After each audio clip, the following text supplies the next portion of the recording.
everyone. Happy Tuesday. I hope everyone's having a good week so far. Thank you for joining us for another edition of Wellness TV. My name is Nick Tennant. I'm a health educator here in the Jacksonville Employee Wellness Office. And today we're going to be talking about wasting. So, waste not, want not. So, we're going to look at all the waste that we generate, especially here in the United States, and really how that impacts our world. And ultimately, what I want you to take away from this presentation are just little simple steps that you can take in your own individual life to really help reduce that waste. As you'll see, waste has a huge impact on our planet and our individual lives. So any way we can help reduce that waste will be beneficial.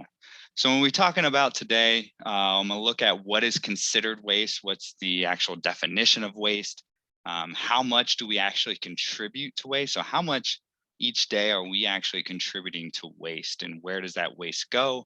How does it impact our planet? And then ultimately, what can we do to help? All right. And so when we look at waste, really waste is pretty much anything that we leave behind. Now, it could be industrial, it could be discarded material, it could be commercial mining, it could be food waste, it could be garbage.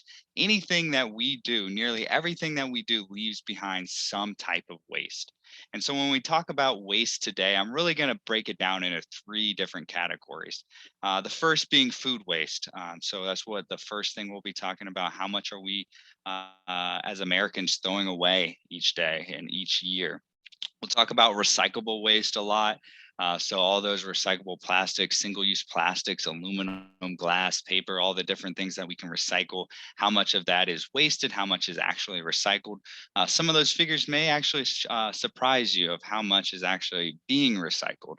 And then overall household waste, which is food waste and recyclable waste could also go into that household waste, but generally that encompasses everything. So what are we throwing away at home? Maybe we have a shirt that we no longer use and we just toss it in the garbage can. We like to have this mindset that, when we throw something away, it's out of sight, out of mind. But as you'll see throughout this presentation, it has to go somewhere. That waste that we contribute goes somewhere. So we'll look at all the different energy and resources behind that waste. So first, let's talk about food waste. And this refers to food that completes the food supply chain up to a final product. And it's of good quality and fit for consumption, but it still doesn't get consumed because it is discarded. So these are items that we may, um, that is fit for consumption. We may not finish our meals and we scrape the rest of that food away. We may have fruits or vegetables that may have slight blemishes that no one buys and it gets discarded. So this is actual food that actually makes it to as a final product fit for consumption, but we actually do not eat that item, and that item actually ends up going into a landfill. So when we look at food waste by the numbers just here in the United States, and the United States our food waste accounts for 30 to 40% of our overall food supply in the country. So 30 to 40% of the food supply in the United States is actually food waste or food that is discarded. And when we look at the consumer level, now a lot of this can be a lot of different factors. It could be something that maybe we're letting things spoil before we eat them, or just throwing them out because, the best by date has gone by, or it could be, food that's lost in transport. Something spoils in transport. But when we look at the overall numbers, generally the majority of our food waste is at an individual consumer level. So that being in our own individual lives, not necessarily lost in transport. And so when we look at the numbers, 133 billion pounds of food loss in 2010 alone, that equates to about 219 pounds per person per year. So think about that. You as an individual, us as individuals are contributing about 219 pounds of just food waste per year. And that equates to about $161 billion worth of food loss. That's a lot of money and a lot of waste that we are just sending to landfills. And this is, again, these are food items that can be consumed that we're just getting rid of.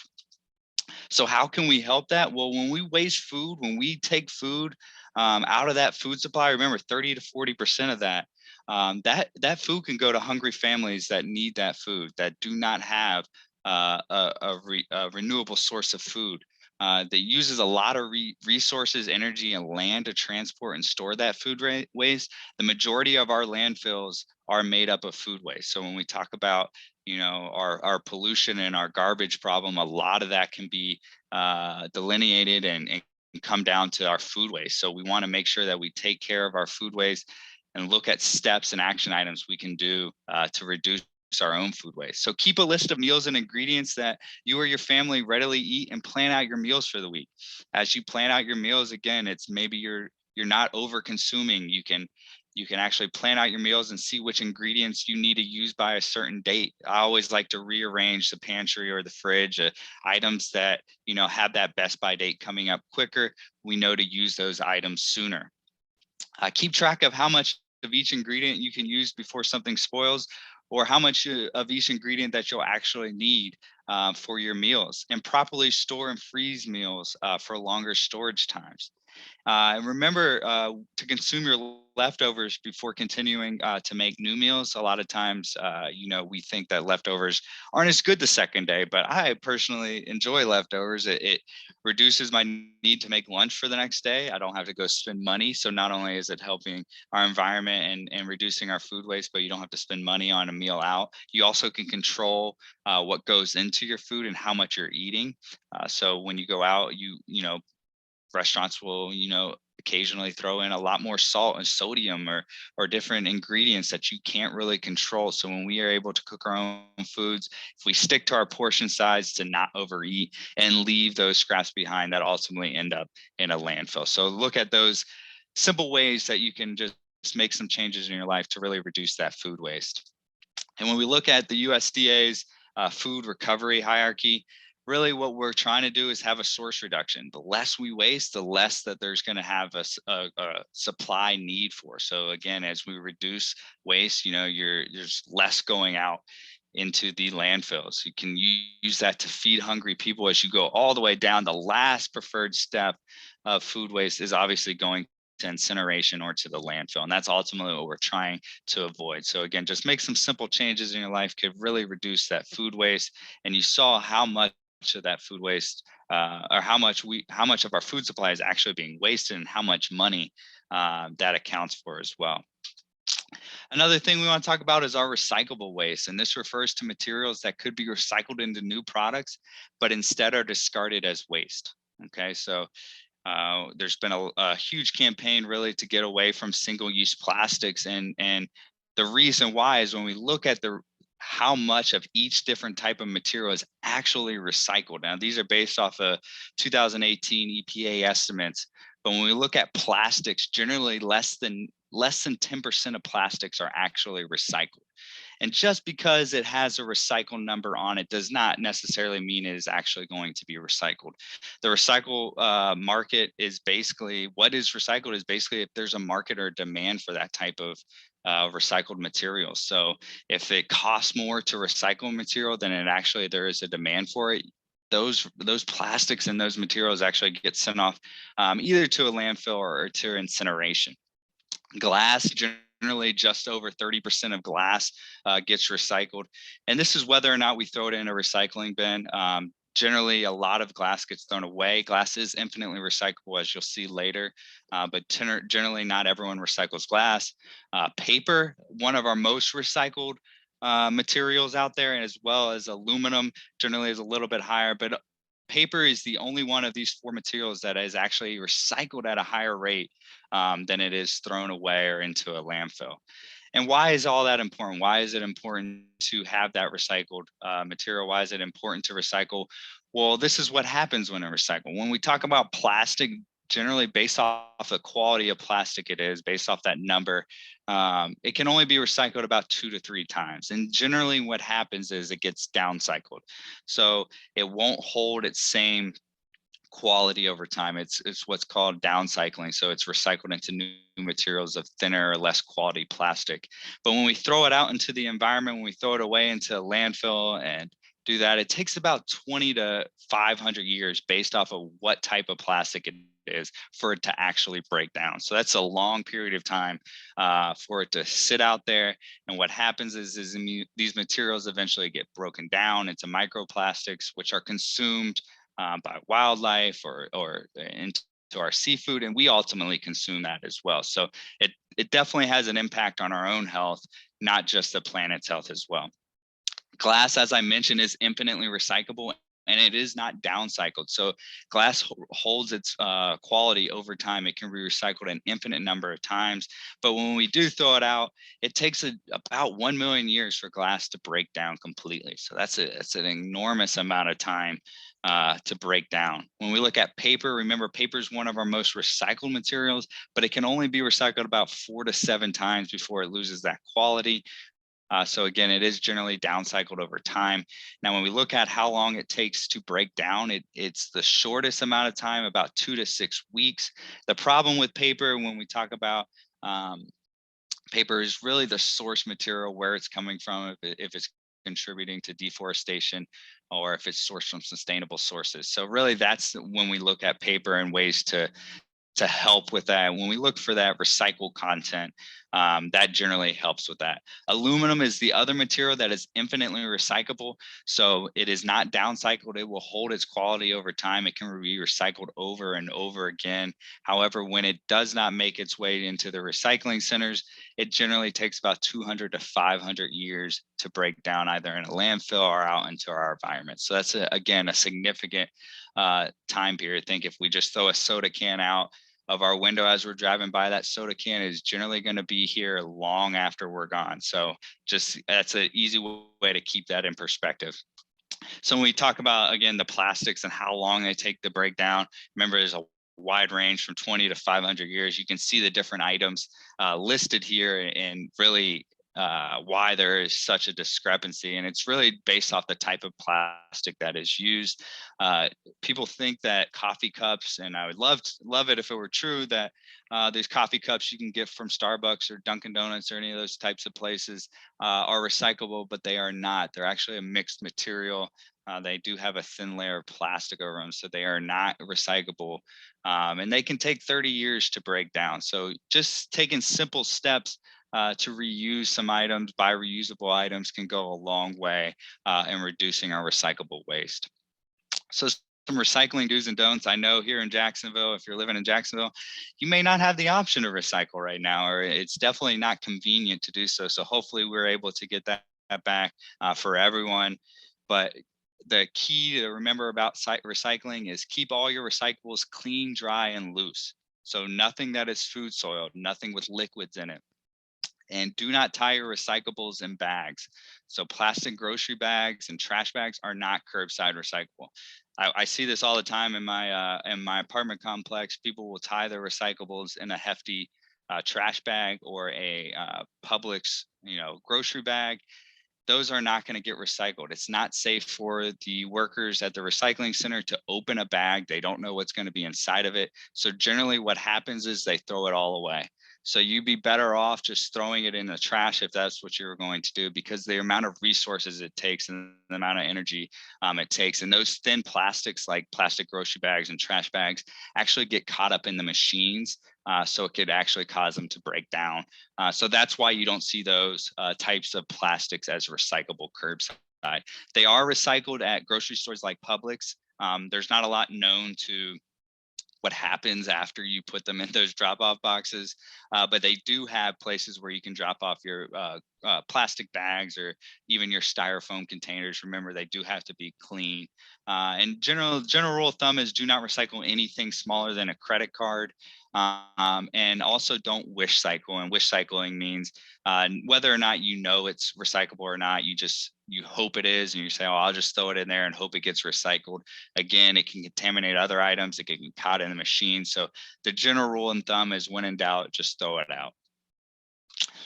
And this is from the city of Jacksonville, looking at how to recycle and how not to recycle. So if you look on the left-hand side of your screen, you'll see that there's coffee cups.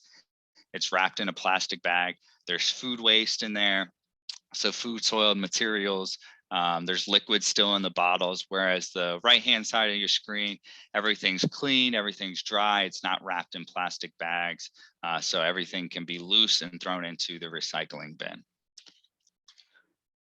And this is from, again, from the city of Jacksonville, all the different materials that are able to be curbside recycled. Now, when we look at plastic specifically, remember those numbers generally don't always mean they're going to be recycled, but curbside in Jacksonville, plastics numbered 1 through 3, 5, or 7 are recycled. Now, if you're looking at 4, usually those are the thinner plastics that you can typically are the plastic bags that you can drop off at the grocery store. 6, again, it's real thin, and it's one of those situations where the market is not there for that. Costs more money to recycle than to actually just mine the virgin or create a virgin plastic based off of that material. So how can we help? Well, taking simple steps like just choosing a reusable bottle for water or for coffee can go a long way in avoiding those single-use plastics, right? So instead of just throwing a plastic bottle and hoping it gets recycled, obviously, if you do use a plastic bottle, always try to recycle it if you can. But just creating, you'll also save money in the long run by just buying a reusable bottle and keeping it over time.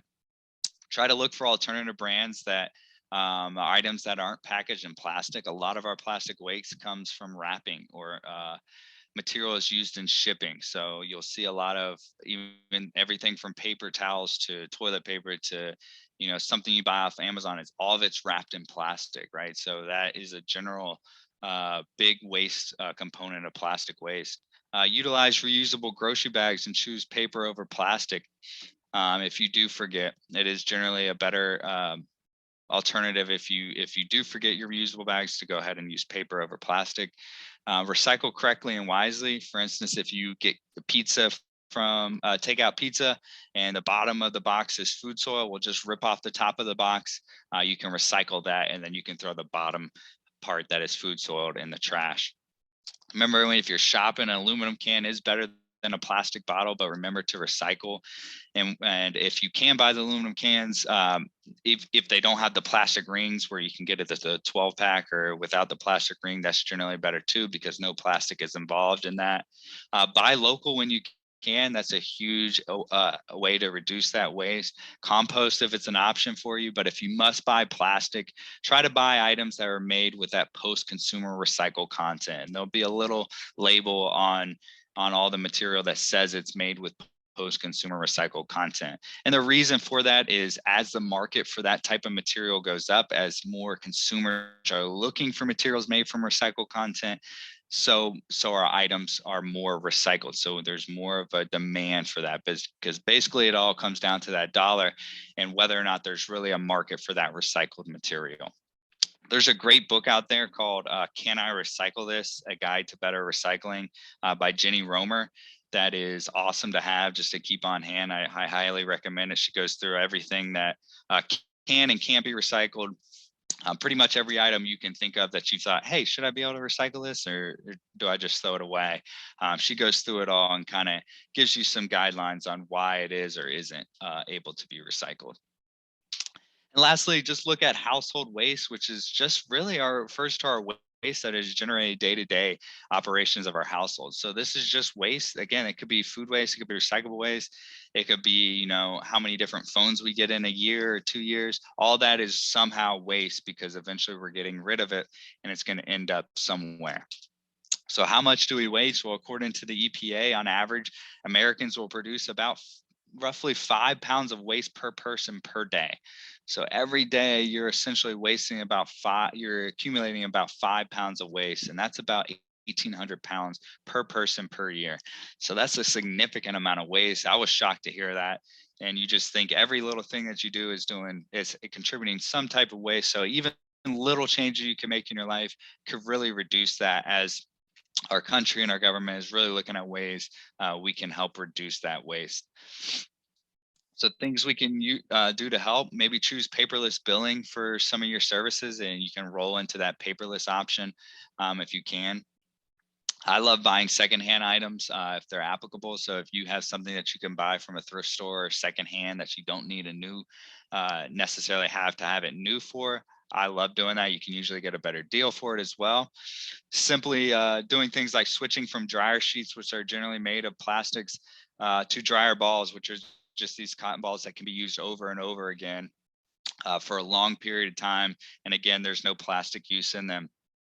Using reusable storing containers for your lunch instead of packing it in those little plastic bags can go a long way. Donate items that are still usable and of good quality rather than just tossing them out. Again, it can go to families that need items in need. And then try to buy more sustainable, longer lasting items that don't need to be replaced as often. Uh, there is a lot of greenwashing with products, which is just meaning saying it's the company is using it as a marketing ploy to say it's better for the environment. So always, if you're looking for recycled content, they should tell you how much of material is used in that post consumer recycled content. As we buy more products like that, the market goes up for it. So we're able to recycle more materials. Always think before you purchase and don't over consume or over purchase things that you won't necessarily need. And again, if we can look to avoid products with that excessive packaging or wrapping, that can go a long way because most of our plastic waste does come from that material. And Dr. Jane Goodall says you cannot get through a single day without having an impact on the world around you. What we do makes a difference, and you have to decide what kind of difference you want to make. So I thought that was a great quote to end on. For our folks in Jacksonville, if you're looking to get your wellness credit, we are doing things a little bit differently. John dropped the link into chat. This was just a little 4-question assessment just to talk about what we went over today. You fill that out with your name and email. You can also scan the QR code on your screen. As you fill that out, we'll be able to capture it and we can upload that for points when the new portal opens in May. So thank you everyone for joining. I'll hang around if there are any questions. John's going to drop some other helpful tools. He's done some great talks about food waste and what the best buy dates really mean. So definitely pick his brain anytime you'd like to. Thank you so much.